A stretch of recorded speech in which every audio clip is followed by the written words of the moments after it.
Hi everybody, this is Chloe Hudson with World Peace Projects. Thank you so much for joining me.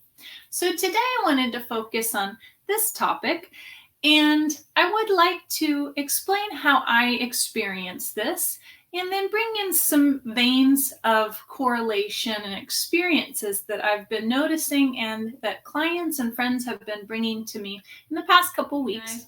If you're interested in coaching one-on-one sessions or classes, courses, please visit me at worldpeaceprojects.global.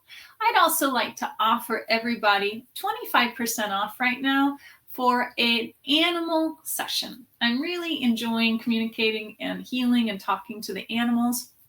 So this offer is specific to a 30-minute or 1-hour session, 25% off, and it will only be for your pets, your animals in your life. If you'd like to communicate with them and offer them healing, understand what's going on, please go to worldpeaceprojects.global and check out the special. And first, I want to start with clarifying what this topic is, if you haven't heard of it. So this came from the late president of South Africa, and many people had memories of him dying at a certain date, and the date that had been offered to the world officially also didn't align with the memories of other people that knew him to be well and alive well after this date, and then had a different date for the time of his death. So this phenomena coined the term that basically explains an effect of how people's memory is very different to the historical record that is official at this now moment. And there are many experiences where people have the factual physical evidence of how something has shifted from the point that they had remembered it to how it is presented in now moment. These are some of the examples. These are the most common and obvious ones that people talk about all the time.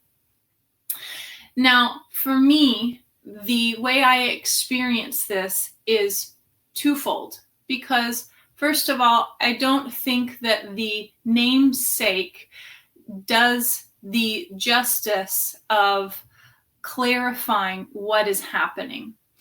And I think there's two different experiences that run the same frequency signature. So the same general way in which it's experienced, but one is organic, one is real, and one is synthetic. One is mock-up or holographically inserted, is how I'll say it. And because of these two different experiences, I think that it is deceiving and misleading that they're both bunched together under this one title. So let me give you some examples of this. Okay, so a lot of the experiences for me, now a lot of the times this is, if it's on the synthetic holographic timeline, it is a literal shift in the way in which the simulation matrix has shifted the real of this experience into the next level of the quantum computer servers. So when there's a hard reset, is what I like to call it, of this simulated version of the matrix, when they do a full reboot, like a computer upgrade, and everything's been kind of transferred onto a whole new platform, there's certain things they just don't get right. Okay? Not all of it is exactly the way it was. And these are the little hiccups and snafus that synthetically terms the phrase, and people remember or see whether it's the marketing, advertising, factual in books, what have you. Now, it's easy to say that this isn't real and that it's just people remembering incorrectly, because after all, memory is very elusive. Even the science that's proposed around memory is such that every time you go back to remember something, the memory becomes more vague, because even when you're grasping a memory, you're basically accessing a memory of a memory, if it were. And so from the moment you had the initial experience, it starts diluting. And this is a very easy way to explain away these experiences, especially when you don't have tangible proof or evidence around them. Okay, so there's a very common, the most common in the way this has been presented to the public, in my perspective, is that the holographic sim didn't get it quite right when it rebooted or re-upped on the Matrix sim upload. Okay, and the organic experience of this, which is something that I was just talking about this last week with a coaching client. She's having a very cool experience where, when either in session with us, which are recorded, or and it's always happening when it's some kind of a communication, so it's around her verbalization. Now, we've talked in the past about spell casting and how our words are very important around how we are conscious in presenting ourselves and our energy field, right? A lot of words have been created in such a way that it can free us through our sovereignty and ownership of our own energetic will, or it can entrap us and ensnare us. And it's important to start to learn this so that you can be more strategic around how you communicate and speak and represent yourself. So she's having an experience where she's communicating with somebody, and after a certain statement that she has voiced or has been said to her, she's getting intuitive hits, whether it's her intuition or outside forces. I'm not stating that this is negative or positive in any way. She's getting, the way she explained it is, it's like the thought form that was spoken parrots, repeats in her head and her head and her head until she writes it down. So the intuition is poking, say, hey, you need to remember. And she writes down the sentence verbatim because it was just spoken. And then after the fact, the video is presented to her. Let's say it's from one of our sessions, and she goes back and rewatches and finds the moment in which that statement was spoken. And recorded, the statement has altered. Now, she has verbatim what was said because she wrote it down in that moment through impulse.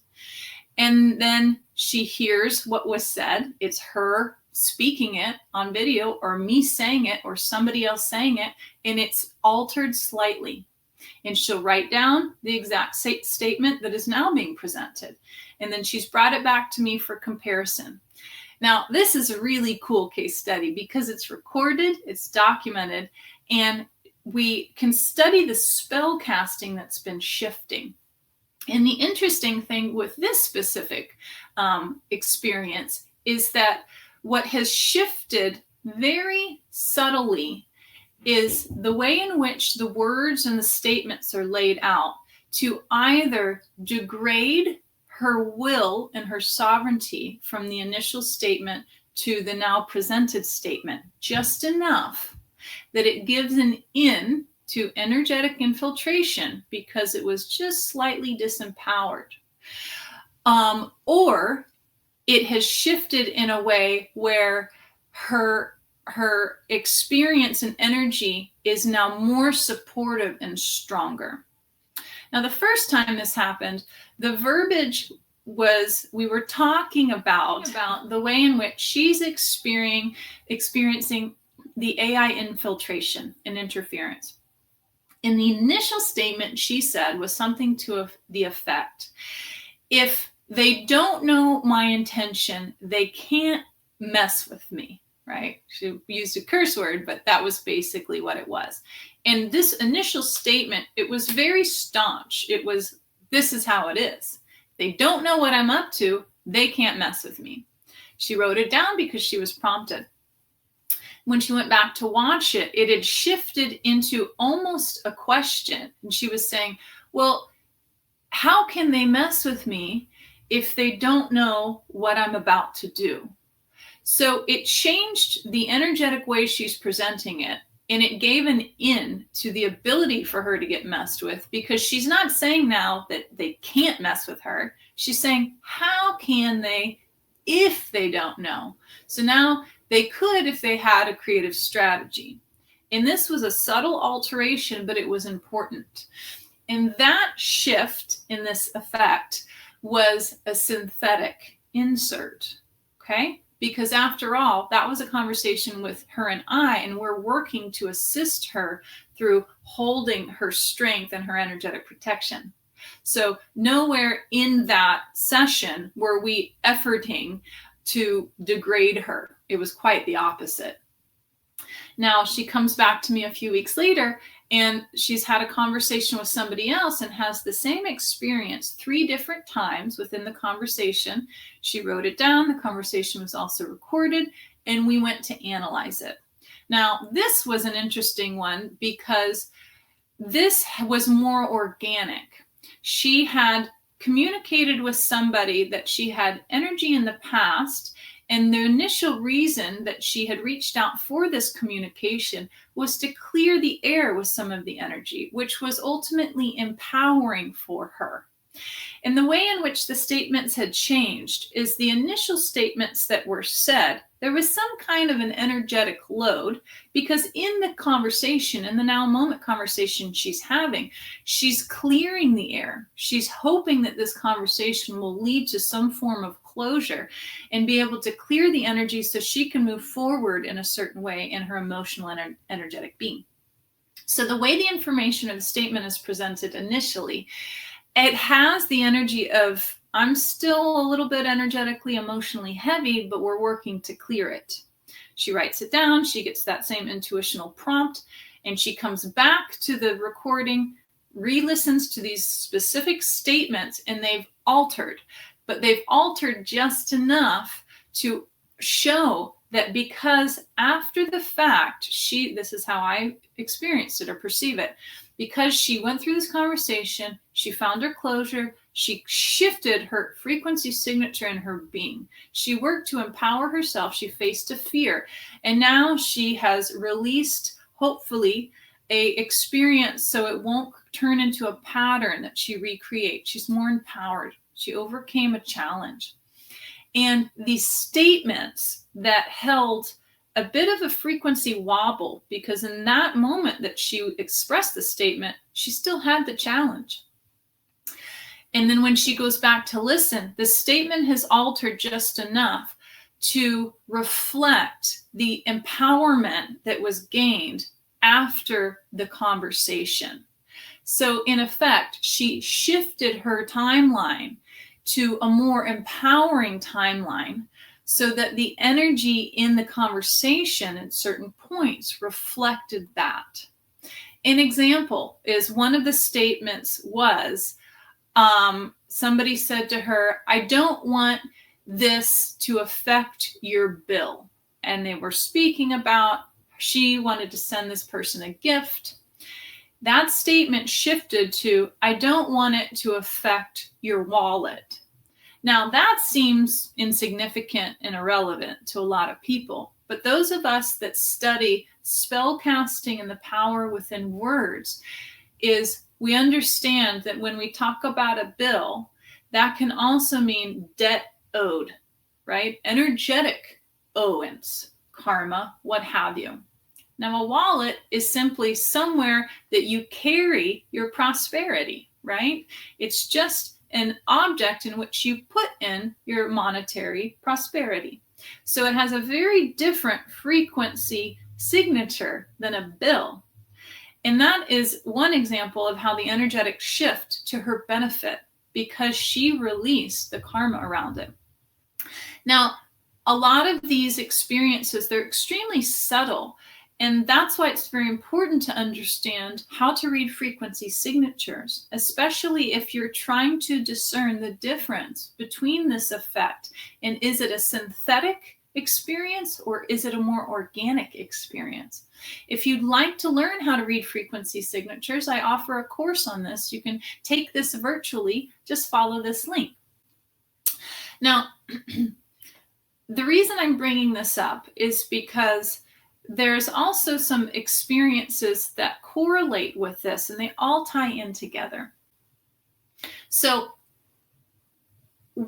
another thing that's been happening a lot, and it's been happening for a while, like all of this, right? But we start to see a shift in the way in which it's experienced, or very key changes, very key upgrades, or system reboots, or a rewriting of the programming, which has a very different flavor or frequency signature than how we had experienced it up until that point.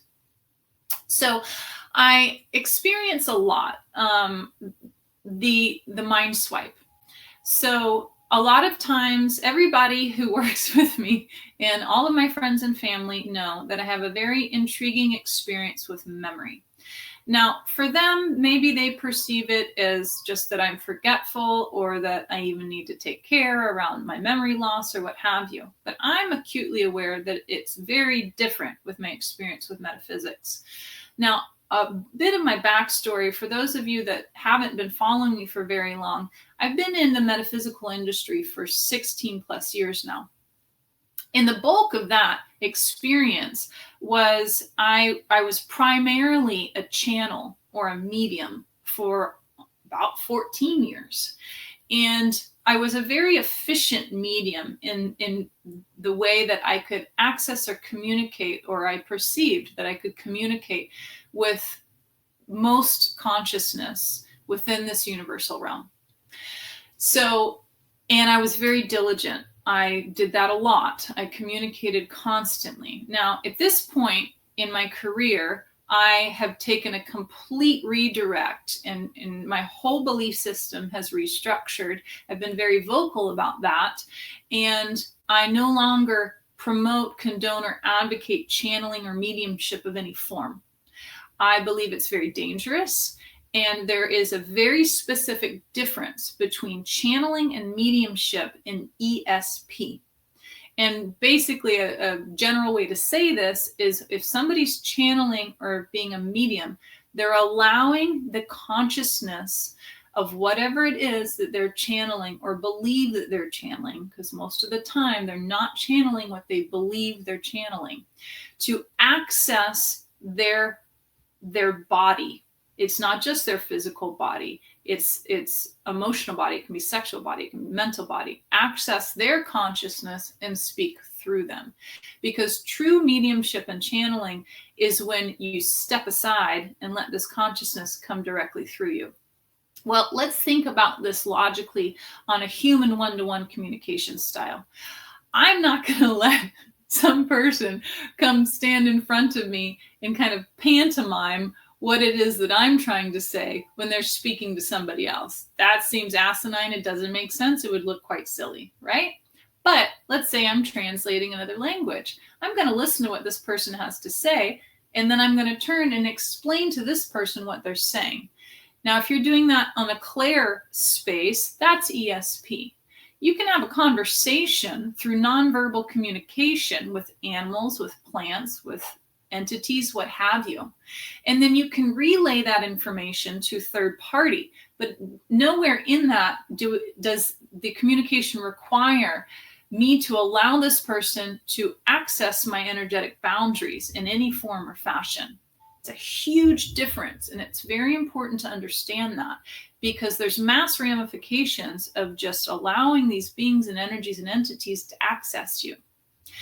So anyhow, this is a whole nother topic, but because of my experience with allowing the energies and consciousness and beings to access me for years, there has been a very thorough background effect of this, which is always happening to everybody, but dependent on how much access, first of all, you have to consciousness, and then how much permissions you're offering, even on default, to this consciousness, there's a whole network of things that can be created and going on, programs running in the background, so to speak.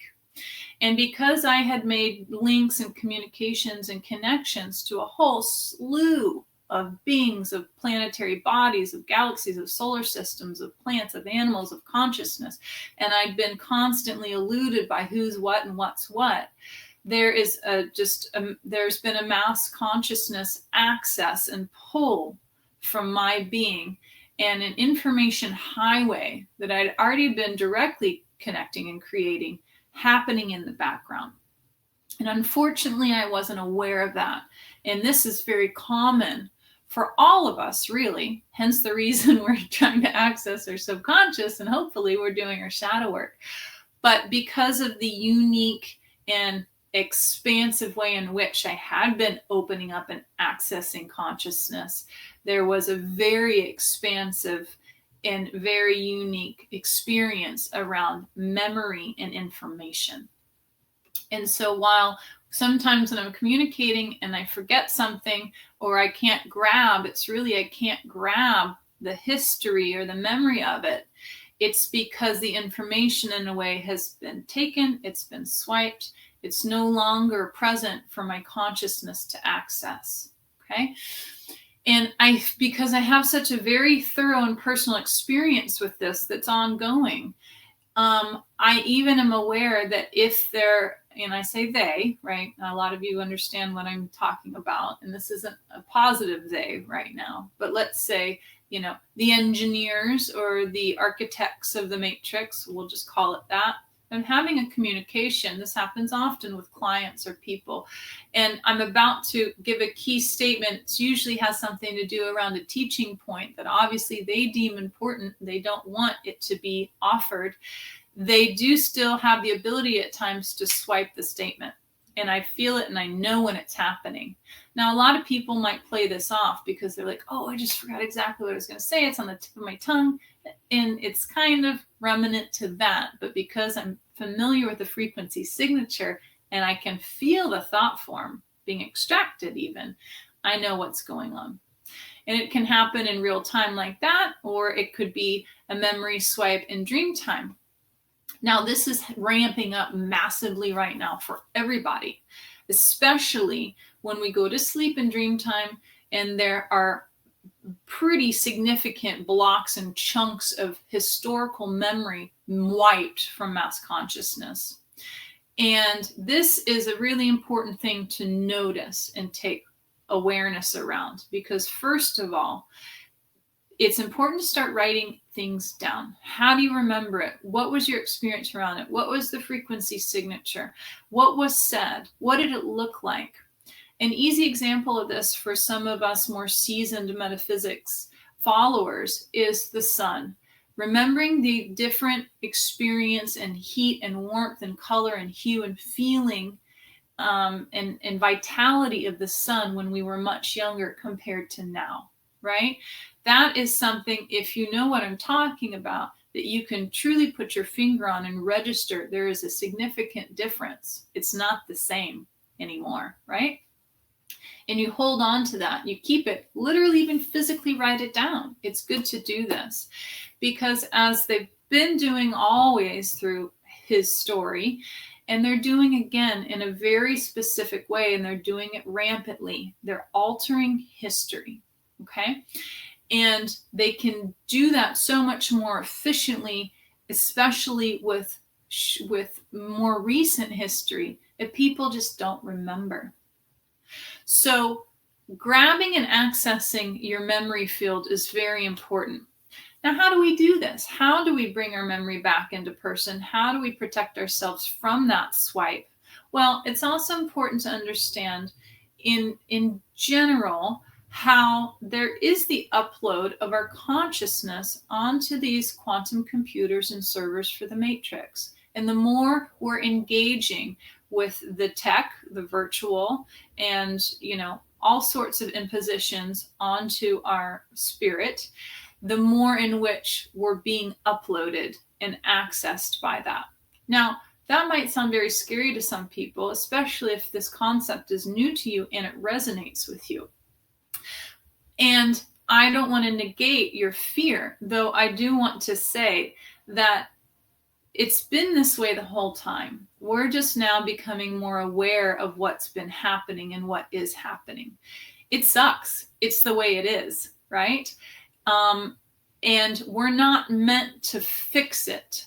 We're not meant to stay and correct this realm in the way it's shifting and altering. We're meant to access and move and transition into what is true and real, what is organic, what is spirit. Now we're seeing this on a micro level with so many people. So many people are relocating right now. They're making changes in careers. They're making shifts in community and friends, what have you, right?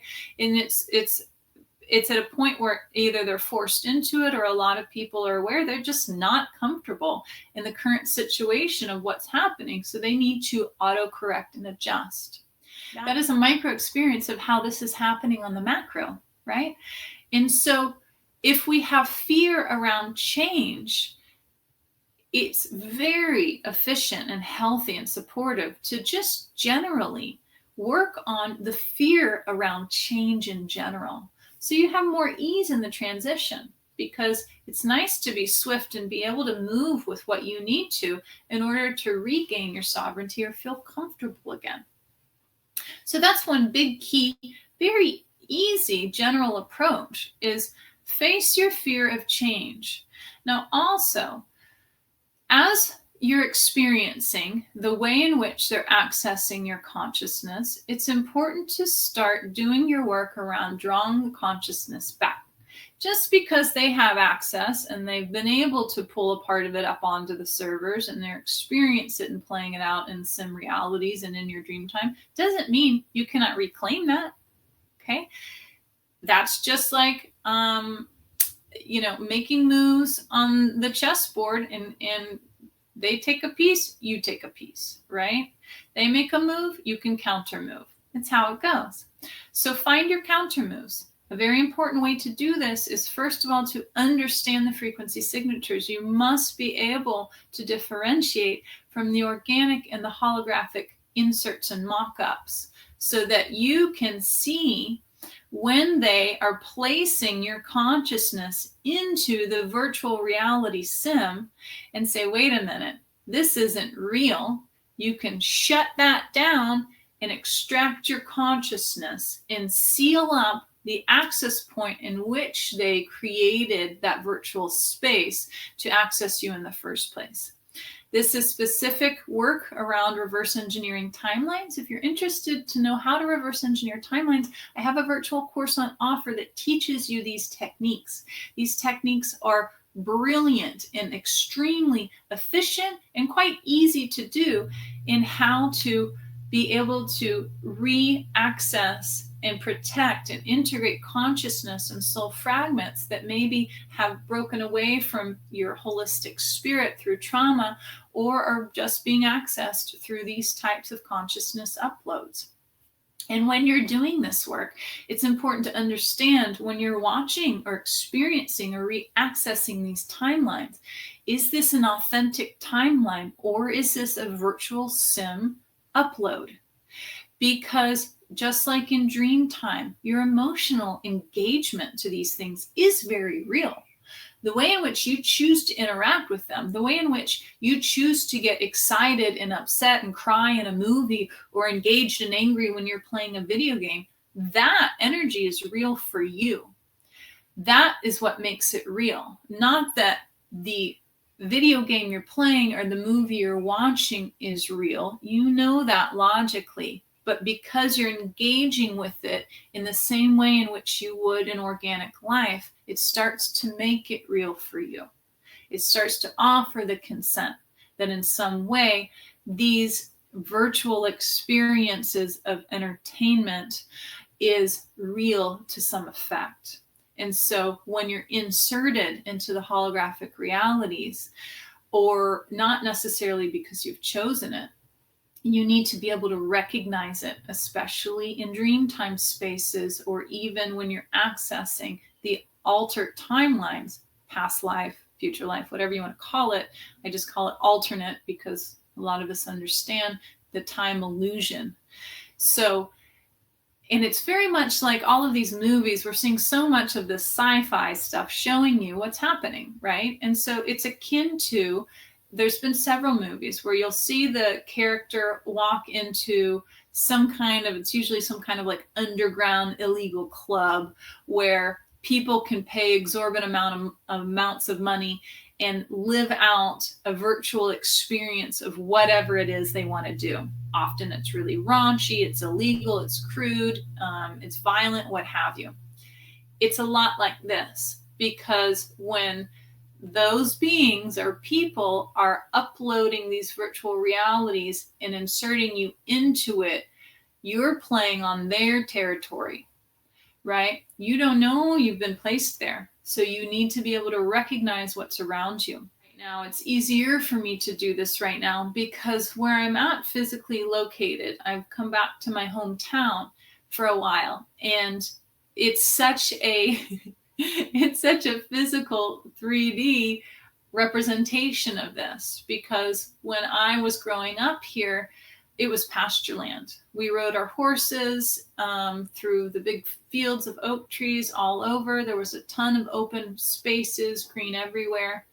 And now it has become concrete jungle. The amount of shopping malls and just buildings, there's nothing to do here anymore but spend your money.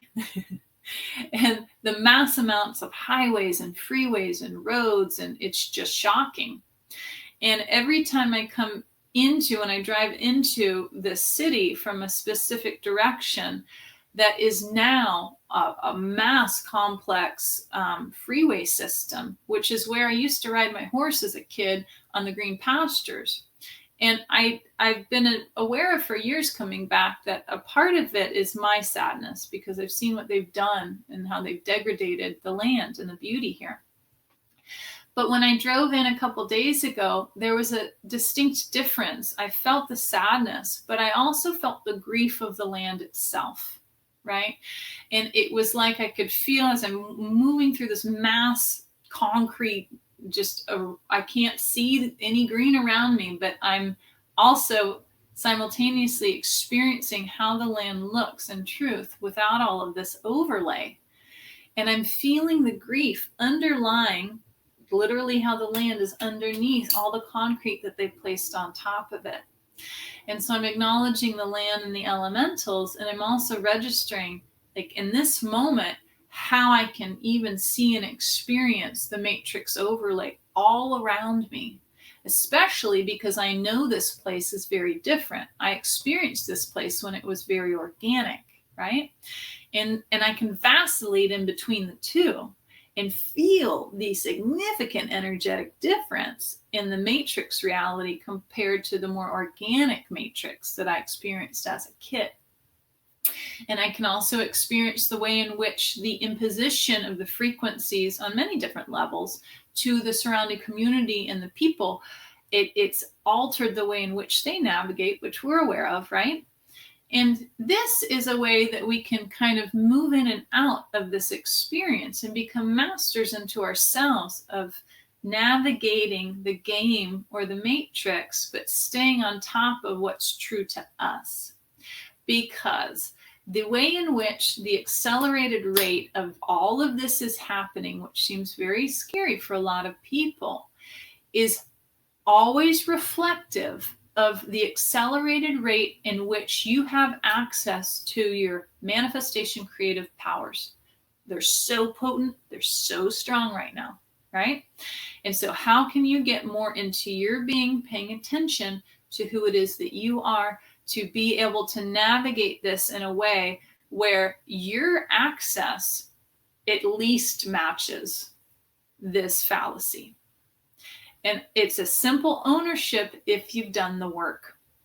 Now, another thing I want to say around spell casting and what's happening right now is a statement that I hear a lot, and I get triggered around this statement. So obviously I still have to do some work around this, but I've also heard people defend this statement in several different ways lately, which I find intriguing, because some of the ways they're defending it isn't that they're agreeing with the statement, but it's some part of them that still wants to uphold it in some way. And the statement is, no one knows what to believe anymore, or I just don't know what to believe anymore, or who knows what to believe anymore. Okay? Now, I experience this statement as a very specific psyop. I experience this statement as something that's being proposed because there's so many people that are very acutely aware of all the BS and shenanigans and nonsense that's going on with the world events right now. And because the people that are working to uphold and create and uplift the BS and nonsense, they just can't contain all of this. As hard as they try, they can't filter out all of the truth. It's not possible. They're seeing that. So, what a great way to add in a belief that whether you're being proposed a fallacy or a truth, you don't know what to believe. Now, let's analyze this statement for a minute. What happens when you say, no one knows what to believe anymore, or I just don't know what to believe anymore? Well, the amount of power that you're giving up through that affirmation is huge, because what you're saying right now basically is, I put my hands up to all beliefs. It's no longer within my power, because anything could be real, anything could be fake. So I'm just going to submit and not deal with it. It's too confusing. I can't handle it. No one knows. I don't know. So therefore, by default, just like they've been doing, and they've always done with the sheeple, if you don't know what's best for you and stand true to that, or know or believe what's best for you, or take a stand, regardless if it's right or wrong, true or false, if you don't anchor into something that represents you, you're going to be a leaf in the wind, and it's going to take you in the way in which it wants you to believe, right? So be careful with this statement. And when you hear people say this statement, no, that's not true. Many people know what to believe. They know what they know, right? And just because information is always being offered on the counter, if you have the ability to sit back in your being and remember your truth and get out of everything that's going on around so fast and so quick, then you can start to observe and read the frequency signatures of what's accurate and what's not, at least enough that you know how to walk the path that's most comfortable and in your truth, because your truth and your beliefs and your reality is unique to you. And that's what's important, is that you're firm and comfortable in yours, and also flexible and malleable enough to adjust and shift and autocorrect as we're constantly navigating this experience. So anyway, I hope this offered some assistance to you guys. If you're interested in coaching, one-on-one sessions, or classes, courses, please visit me at worldpeaceprojects.global. I'd also like to offer everybody 25% off right now for an animal session. I'm really enjoying communicating and healing and talking to the animals. So this offer is specific to a 30-minute or 1 hour session, 25% off, and it will only be for your pets, your animals in your life. If you'd like to communicate with them and offer them healing, understand what's going on, please go to worldpeaceprojects.global and check out the special. I hope you're doing great. Thank you so much for liking and sharing my content. It really helps me out. I'll talk to you soon. Bye.